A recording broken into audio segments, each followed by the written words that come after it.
Hanafeko, the African perspective. Géopolitique africaine. Le Niger met fin à l'occupation illégale et imposée de son territoire par l'armée américaine. Communiqué.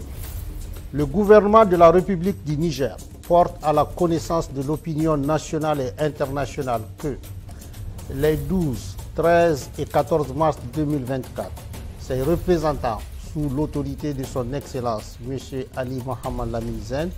Premier ministre, ont eu une série de rencontres de travail avec une délégation américaine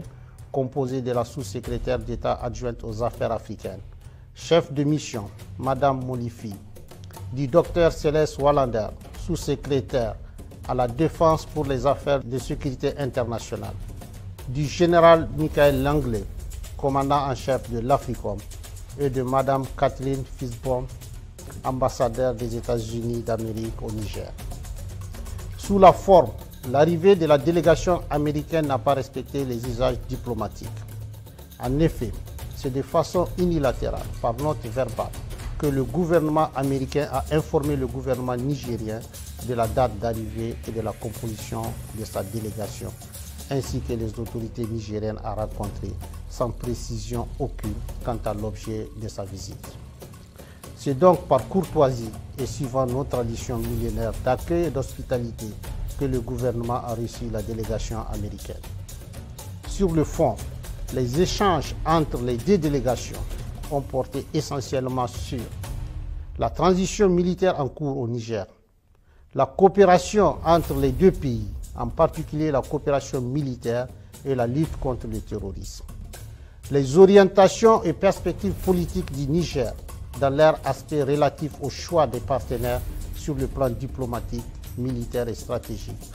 étant entendu que dans l'approche américaine, toutes ces trois questions sont profondément liées.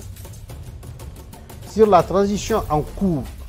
et le retour dans le meilleur délai à un ordre constitutionnel et démocratique, le gouvernement du Niger a réaffirmé sa ferme volonté d'organiser, dans les meilleurs délais, le retour à une vie constitutionnelle normale. Il s'agit d'un engagement solennel, en toute responsabilité, du président du Conseil national pour la sauvegarde de la patrie, chef de l'État, tel qu'exprimé dans son adresse à la nation du 19 août 2023.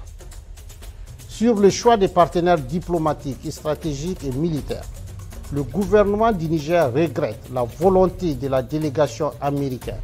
de dénier au peuple nigérien souverain le droit de choisir ses partenaires et les types de partenariats à même de l'aider à lutter véritablement contre le terrorisme, alors même que les États-Unis d'Amérique ont décidé unilatéralement de suspendre toute coopération entre nos deux pays. Aussi, le gouvernement du Niger dénonce-t-il avec force l'attitude condescendante assortie de la menace de représailles de la part de la chef de la délégation américaine vis-à-vis du gouvernement et du peuple nigérien. Cette attitude est de nature à saper la qualité de nos relations séculaires et miner la confiance entre nos deux gouvernements déjà entamés par les événements du 19 octobre 2023. S'agissant des cas précis de la Fédération de Russie et de la République islamique de l'Iran, deux pays avec lesquels le Niger entretient des relations diplomatiques depuis plusieurs décennies et qui focalisent particulièrement l'intérêt des États-Unis d'Amérique. Le gouvernement tient à porter à la connaissance du peuple nigérien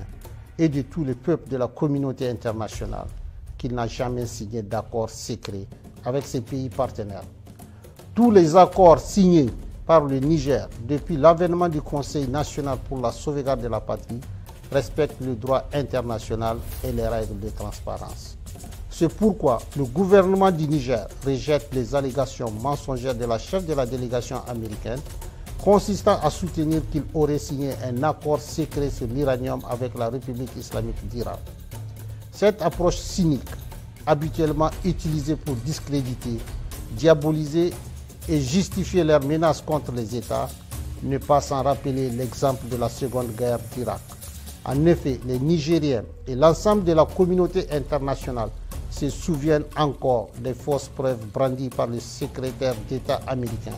devant le Conseil de sécurité pour justifier l'agression américaine contre l'Irak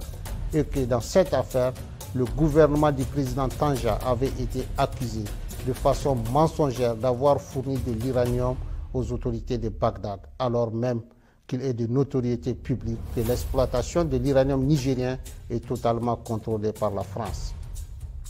Quant à la Fédération de Russie, il s'agit d'un partenaire avec lequel le Niger traite d'État à État, conformément aux accords de coopération militaire signés avec le gouvernement antérieur pour acquérir le matériel militaire nécessaire à sa lutte contre le terrorisme qui a fait des milliers d'innocents victimes nigériens sous l'œil indifférent d'une bonne partie de la communauté internationale. Enfin, le Niger réaffirme son engagement solennel à coopérer dans la transparence et le respect de sa souveraineté avec tous les pays et peuples épris de paix et de justice, conformément aux règles du droit international. Sur la coopération entre les deux pays, en particulier la coopération militaire et la lutte contre le terrorisme, faut-il le rappeler, la présence américaine sur le territoire de la République du Niger est illégale et viole toutes les règles constitutionnelles et démocratiques qui voudraient que le peuple souverain, notamment à travers ses représentants élus, soit consulté pour l'installation d'une armée étrangère sur le territoire national. Ainsi, c'est par simple note verbale numéro 174 du 6 juillet 2012 que la partie américaine a unilatéralement imposé au Niger un accord relatif au statut du personnel militaire des États-Unis et des employés civils du département américain de la Défense sur le territoire de la République du Niger. Cet accord est non seulement profondément injuste dans son fond, mais également ne répond pas aux aspirations et aux intérêts du peuple nigérien pour les raisons objectives suivantes.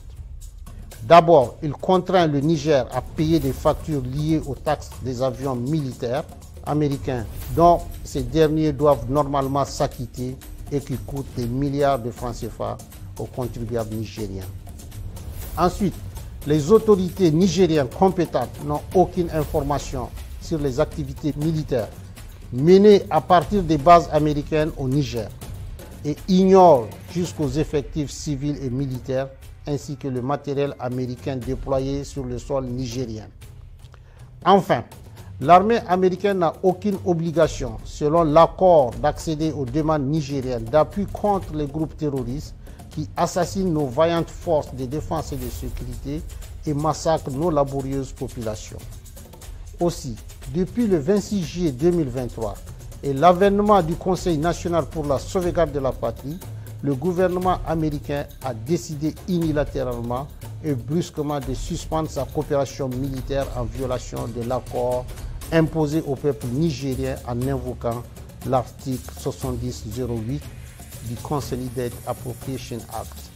sans pour autant aller au bout de sa logique qui voudrait qu'il retire ses militaires du territoire nigérien. Par ailleurs, depuis quelques semaines, le gouvernement nigérien a constaté des activités illégales de survol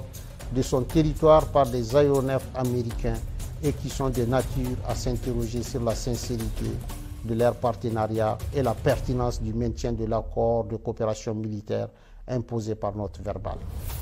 Au vu de tout ce qui précède, le gouvernement du Niger, prenant en compte les aspirations et les intérêts de son peuple, décide en toute responsabilité de dénoncer avec effet immédiat l'accord relatif au statut du personnel militaire des États-Unis et des employés civils du département américain de la Défense sur le territoire de la République du Niger. Une correspondance diplomatique sera adressée à la partie américaine à cet effet, fait à Niamey le 16 mars 2024. Merci de nous avoir suivis. À très vite pour de nouveaux échos.